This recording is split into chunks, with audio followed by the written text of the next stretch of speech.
औज़ुबिल्लाहिमिनश्शैतानिर्रजीम बिस्मिल्लाहिर्रहमानिर्रहीम। जैसे कि इससे पिछली वीडियो में हमने पार्ट 1 अपलोड किया फिजिक्स के, सब मोस्ट इंपॉर्टेंट एमसीक्यूज़ है, उसके 50 एमसीक्यूज़ हमने पिछली वीडियो में अपलोड किए। अब चलते हैं बाकी के जो 50 एमसीक्यूज़ जो कि इंतहाई इंपॉर्टेंट है। अगर आपने पिछली वीडियो अभी तक नहीं देखी तो पहले जाके वो देख ले, ताकि आपको ये कॉन्सेप्ट भी क्लियर हो। और 50 एमसीक्यूज़ वो भी बहुत ही इंपॉर्टेंट है और 50 ये तकरीबन 100 एमसीक्यूज़ है। तो चलते हैं एमसीक्यूज़ नंबर 51 की तरफ। Energy stored in the spring is, तो पोटेंशियल एनर्जी स्प्रिंग में स्टोर्ड होती है। 52 है, the mass of the body suspended from a spring increase 4 times, the period of vibration of the body will be, correct answer इसका है 2 time. Number 53 है, a wave enters from the one medium to another medium, no change in its, तो option है इस correct option इसका है frequency में कोई चेंजेस नहीं आती। नंबर 54 है, the distance between two consecutive nodes or empty nodes is, तो करेक्ट आंसर इसका है लैम्डा बाई 2। नंबर 55 है, which one is an example of transverse wave, तो करेक्ट आंसर इसका है electromagnetic waves are transverse wave. Number 56 है, which relation gives the fundamental frequency, तो इसका करेक्ट आंसर है नंबर 56 है, which relation gives the fundamental frequency F1 of a stretch string, correct option इसका है सी, यानी F1 is equal to 2V/L। Number 57 है, this property of sound is affected by the change in temperature, तो इसका correct answer है wavelength, यानी अगर आप टेम्परेचर में चेंज करते हैं तो वेवलेंथ में चेंज आती है। तो इस ये जो क्वांटिटी है इसमें चेंजेस आती है by changing in temperature. Number 58 है, the SI unit of intensity of sound is, correct answer इसका है वॉट पर मीटर स्क्वायर। नंबर 59 है, the speed of sound does not depend upon, तो स्पीड ऑफ साउंड किस चीज़ पर डिपेंड नहीं करती, वो डिपेंड नहीं करती है प्रेशर पर, बाकी सब चीज़ें यानी विंड स्पीड पर, डेंसिटी ऑफ मीडियम और टेम्परेचर इन पर डिपेंड करती है। सिर्फ प्रेशर, यानी प्रेशर अगर कम हो या ज़्यादा हो, स्पीड ऑफ साउंड पर कोई असर नहीं पड़ता। नंबर 60 है, सुपरसोनिक जेट्स में produce a double sonic boom due to two waves with in the time interval of 0.02 second. ये आप याद कर ले, इंतहाई इंपॉर्टेंट एमसीक्यूज है कि सुपरसोनिक जेट्स में produce a double sonic boom due to two waves with in the time interval of 0.02 second. Number 61 है, Doppler effect applies to, option है only sound waves only, light waves only, radio waves only, तो इन तीनों पर Doppler effect लगता है, तो यहाँ पे ऑप्शन है ऑल ऑफ देम। नंबर 62 है, what happens to the pitch of sound if the source of sound is approaching the listener, यानी कि अगर पिच ऑफ साउंड पर क्या होगा जब कोई सोर्स ऑफ साउंड लिसनर के करीब आएगा तो इंक्रीज होगा, यानी उसके पिच मतलब क्या है, फ्रीक्वेंसी यानी उसकी शिद्दत में इजाफा होगा, तो पिच ऑफ साउंड क्या होगा, इंक्रीज हो जाएगा अगर कोई सोर्स लिसनर के करीब आएगा। नंबर 63 है, the observe change in the pitch due to the relative motion between the sound and the observe is called, तो इसका करेक्ट आंसर है डॉपलर इफेक्ट। इसका डेफिनेशन ये डॉपलर इफेक्ट का पूरी डेफिनेशन आपको दी हुई है। नंबर 64 है, reflection of radar waves from the airplane is an example of, तो ये भी डॉपलर इफेक्ट की एग्जांपल है। नंबर 65 है, polarisation of light due to tourmaline crystal take place because of, तो इसका करेक्ट आंसर है सेलेक्टिव एब्जॉर्प्शन। नंबर 66 है, wave front near the point source is called is spherical, यानी कि जो वेव फ्रंट होती है सोर्स के करीब उसे और स्पेरिकल टाइप की होती है, यानी गोल गोल दायरे की तरह होती है। नंबर 67 है, electromagnetic waves consist of oscillatory electric and magnetic field both fields are, तो जो इलेक्ट्रिक है और मैग्नेटिक फील्ड है वो दोनों परपेंडिकुलर होती है ईच अदर, तो सी इसका करेक्ट आंसर है। 68 है, the characteristics property of light which does not change with in the medium, तो फ्रीक्वेंसी जिस तरह पिछले भी एक शायद एमसीक्यूज आया होता कि फ्रीक्वेंसी में कभी चेंज नहीं आता, तो इसका करेक्ट आंसर है फ्रीक्वेंसी। नंबर 69 है, Young's double slit experiment can be used to determine, Young double slit का हम इस्तेमाल करते हैं किस लिए, monochromatic frequency of monochromatic light को देखने के लिए। नंबर 70 है, in Young double slit experiment the position of bright fringe यानी YM इज गिवन बाय, तो ब्राइट फ्रिंज की जो पोजीशन है उसे हम m लैम्डा L/d से शो करते हैं।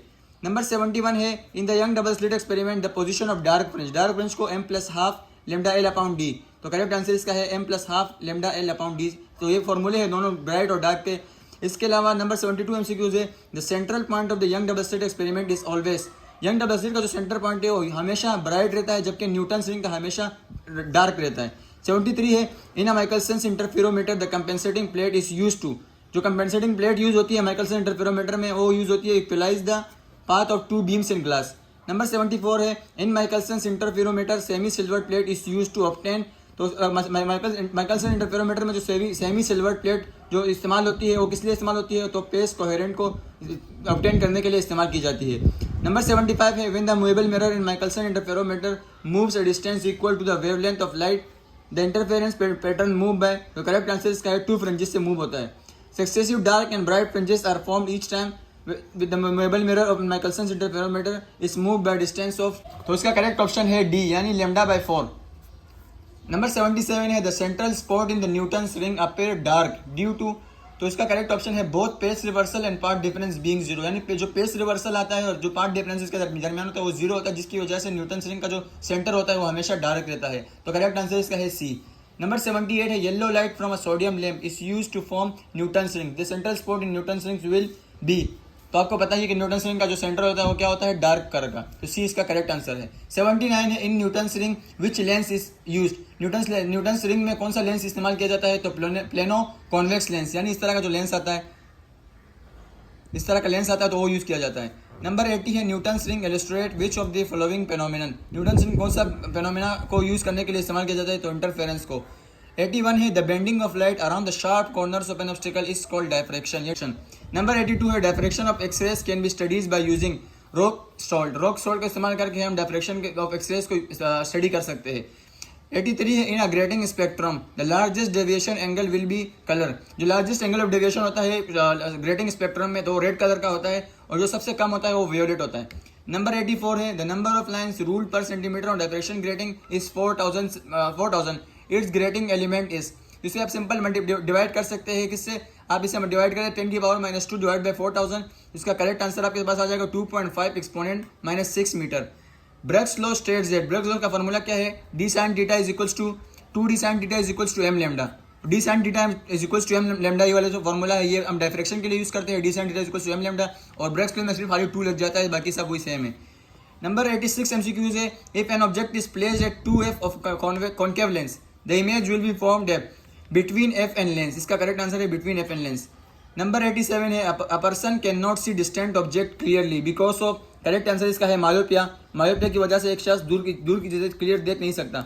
नंबर 88 MCQs है the focal length of a concave lens is taken as, focal length जो कॉन्केव लेंस का लिया जाता है वो नेगेटिव होता है, और अगर जब आपको दिया जाएगा the focal length of convex lens तो उसको पॉजिटिव लेते हैं। नंबर 89 है a camera of 6 inches focal length is used to a photograph a distance scene, the distance from the lens to the image is, तो ये आप मालूम कर सकते हैं, जो चैप्टर नंबर 10 में ही है, तो इसका करेक्ट आंसर है 0.5 फुट। नंबर 90 है A compound microscope essentially consists of, compound microscope essentially consist करता है 2 convex lens पर।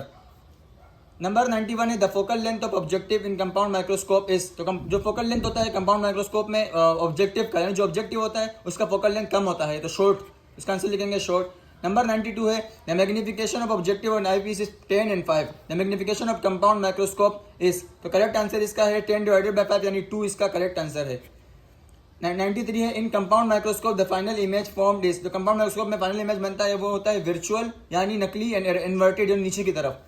94 है 2 convex lenses of same focal length f are kept in the contact with each other, the focal length of the compound lens will be, तो combined formula इसका होगा f divided by 2। Number 95 है in the terrestrial telescope the central lens is used to, जो terrestrial में telescope है उसमें 3 lens इस्तेमाल किया जाता है, और इसमें बीच में जो एक लेंस इस्तेमाल किया जाता है वो इमेज को इरेक्ट करने के लिए इस्तेमाल किया जाता है।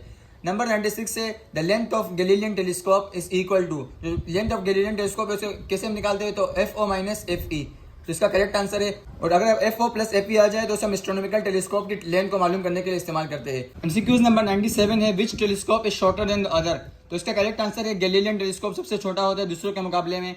नंबर 98 MCQs है the focal length of convex lens is 0.5 centimetre and it is use for magnifying glass, its magnifying power will be, इसे आप मालूम कर सकते हैं मैग्नीफाइंग पावर के फॉर्मूले से, 0.5 को आप 100 डिवाइडेड बाय 0.5 करें तो आपके पास 200, इसका आंसर आ जाएगा। नंबर 99 है what is the minimum distance between an object and it's real image in a convex lens, तो जब ऑब्जेक्ट और जो इमेज के दरमियान जो फासला होता है रियल इमेज में तो बराबर होता है 2f यानी 2 फोकल लेंथ के। और आखिरी MCQ है an astronomical telescope of angular magnification 1000 has an objective of 15 metre focal length, what is the focal length of eyepiece, तो इसे आप मालूम कर सकते हैं मैग्निफिकेशन के फॉर्मूले से, तो सिंपल इसका आंसर आपके पास आएगा 0.0, इसका आंसर आएगा 15 मिलीमीटर, 15 मिलीमीटर इसका करेक्ट आंसर आएगा। इस तरह ये 100 MCQs मुकम्मल हुए, ये इंतहाई मोस्ट इंपॉर्टेंट MCQs थे। अगर आपने पिछली वीडियो नहीं देखी तो पहले जाके वो देख लिया ताकि वो 50 MCQs आपको क्लियर हो जाए, इसके बाद ये वीडियो देखें। इंशाल्लाह अगर आपको इस पेपर में से आपको जरूर कम से कम आपको 20 और ज़्यादा से ज़्यादा 25 से 30 MCQs आपको मिलेंगे, तो इस MCQs की प्रैक्टिस करें, इसको याद करें। और अगर आपको PDF चाहिए तो आपको नंबर मिल जाएगी नीचे डिस्क्रिप्शन में, आप उस पर व्हाट्सअप में मैसेज करें, आपको PDF भी प्रोवाइड कर दी जाएगी। अगर आपको वीडियो समझ आ गई हो और MCQs भी समझ आ गई हो तो इस चैनल को सब्सक्राइब करें और हमारी वीडियो को लाइक करें। अल्लाह हाफिज़।